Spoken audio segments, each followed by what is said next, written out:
What's the best way for achieving buttock augmentation? Essentially, there are two options.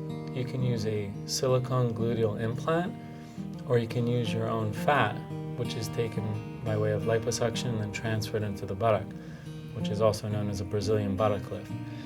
So between the two options, implants versus fat transfer, just briefly I will touch upon the implants.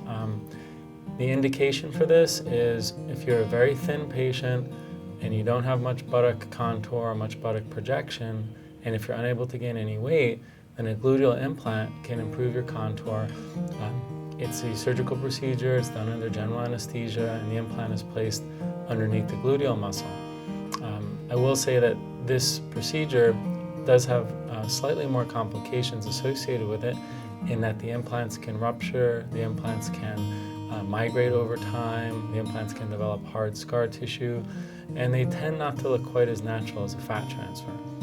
The Brazilian buttock lift basically is a surgery that involves general anesthesia, typically, where liposuction is performed in a number of areas, and then that fat is processed and strained, and it's re-injected into the gluteal area as well as in the hips, and you can do a lot more sculpting with your own fat. Most patients seem to choose fat transfer to the buttock because it has a much more natural look and a much more natural feel compared to the gluteal implants. Not everyone's a candidate for a fat transfer. Some patients are a little bit thin and they do have to gain weight in preparation for the surgery. But I found patients to be quite satisfied with a fat transfer to the buttock by way of using their own fat, because they also get an opportunity to remove fat from areas where they don't want the fat, such as their abdomen, love handles, and thighs. So you do have two options for buttock augmentation.